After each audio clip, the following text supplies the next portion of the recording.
Bonjour et bienvenue à la deuxième capsule sur le microcrédit. Aujourd'hui, nous recevons Hassan El Basri, fondateur du cabinet Bold & One Consulting à Casablanca. Ravi de vous revoir. Merci d'avoir accepté notre invitation. Je commence par la première question qui est parlez-nous un peu du microcrédit au Maroc.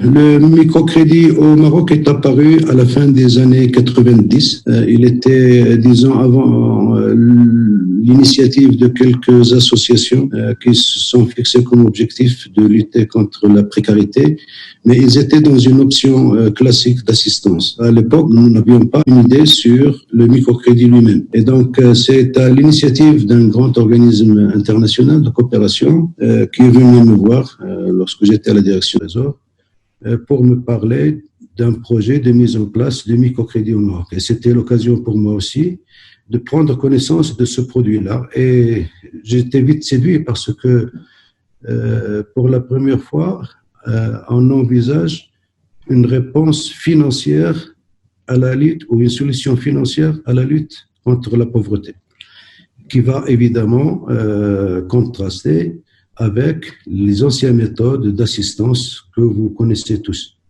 Et donc, l'idée, c'est que le microcrédit devrait constituer un produit financier, si vous voulez, qui est destiné aux classes défavorisées, exactement comme un client bancaire.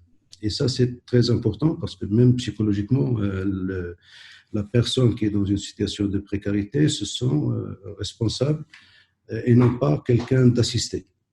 Le ministère avait eu l'idée de subventionner, si vous voulez, ces associations qui étaient déjà en place, qui ont été agréées par un fonds public pour un montant d'à peu près 100 millions de dirhams, c'est-à-dire près de 10 millions d'euros, qui ont été répartis entre ces associations et qui leur a permis vraiment de démarrer leurs activités. Et quelques années après, ça a marché à merveille, à tel point que le Maroc est devenu pratiquement une référence en matière de microcrédit. Mais il n'y a pas que ça, il y a surtout l'impact des associations de microcrédit dans la lutte contre la précarité. Fin 2018, nous avons atteint un encours d'à peu près 7 milliards de dirhams, c'est-à-dire à peu près 700 millions d'euros, pour un nombre de clients actifs d'1 million. Mais il y a également l'extension du réseau, parce qu'on est à 1000 agences sur le territoire national qui octroient le microcrédit. 800 agents également qui travaillent dans des associations.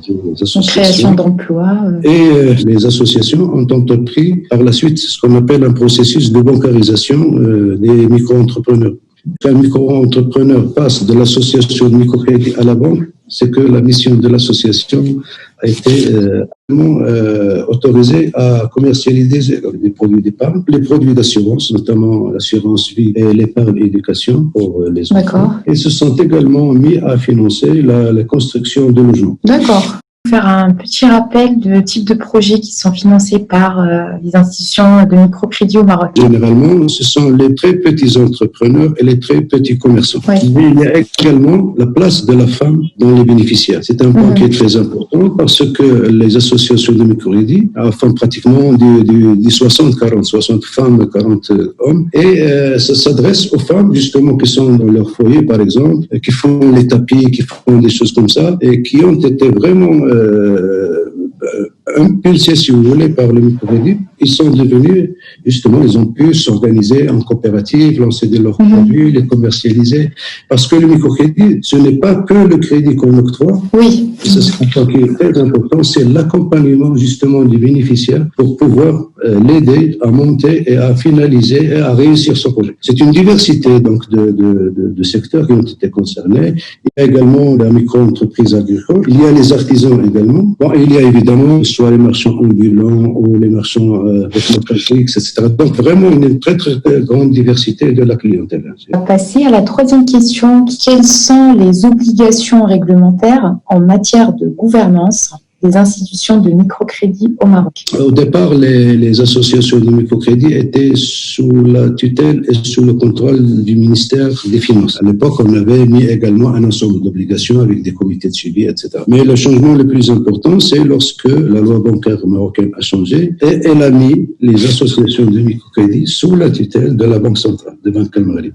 Donc, en fait, à partir du changement de la loi bancaire, les associations de microcrédit ont été amenées à avoir et à respecter les mêmes obligations que les établissements. Ça a donné une nouvelle impulsion à la gouvernance, si vous voulez, des associations de microcrédit, puisque, en termes de gouvernance, on est en face d'institutions qui sont gouvernées selon les normes de la Banque centrale. On passe à la quatrième question qui concerne la partie fixation de taux. Comme vous savez, les taux d'intérêt appliqués dans le microcrédit semblent un peu élevés. Selon vous, quelles sont les causes et sur quoi on se base pour fixer les taux? Est-ce que vous jugez que les taux sont élevés? L'idée, c'est exactement ce que vous avez dit. Les gens disent, écoutez, vous vous adressez aux pauvres, donc les taux d'intérêt doivent être très, très faibles. C'est là qu'il y a l'erreur fatidique. Parce que, je vous l'ai dit au départ, le microcrédit est une réponse financière à la lutte contre la précarité. Et la réponse financière doit avoir également une logique financière. C'est-à-dire que l'association de microcrédit doit pouvoir couvrir ses charges. L'objectif, c'est ça. Alors, comment y arriver? Dégager des excédents pour pouvoir toucher plus de gens. Les prêts que je donne en tant qu'association de microcrédit doivent me permettre de couvrir mes frais et me permettre également de dégager un excédent pour pouvoir toucher plus de population. Comme vous le savez, le montant de crédit que les associations donnent est très faible. Peut aller jusqu'à 1 000 €, mais c'est toujours des petits montants. Deuxième paramètre, c'est que les associations de microcrédit ont des frais de fonctionnement assez importants parce qu'ils doivent aller démarcher les clients, mais surtout, ils doivent accompagner les porteurs de projets pour qu'ils réussissent leur projet. Tout cela pour vous dire que leurs frais de structure sont très importants. Et ils ont également, comme je vous l'ai dit, cette obligation de se développer pour toucher plus de bénéficiaires. Donc, si on est dans une logique financière, c'est leur activité qui doit générer les moyens de couvrir à la fois les frais de structure. Et nous avons également régler cette grande question d'éthique. Il dit que si vous appliquez des taux d'intérêt très élevés, vous allez vous enrichir sur le dos des pauvres. Alors, dans la loi marocaine, nous avons interdit la distribution des bénéfices aux associations de microcrédit. Les bénéfices ou les excédents doivent être réinjectés dans l'association pour pouvoir se développer. Donc, les institutions de microcrédit au Maroc, c'est des associations. C'est des associations. D'accord. Toutes les institutions financières. Toutes les institutions financières, ils ont la possibilité d'agir avec des établissements de crédit, mais pour le moment, c'est toujours des associations. Mais je crois que la même logique en Amérique latine, ce sont des institutions financières. Oui. Qui appliquent la même démarche en matière de taux d'intérêt. Mais ils ont également cette orientation de ce développement qui leur impose. Pour résumer, je dois dire que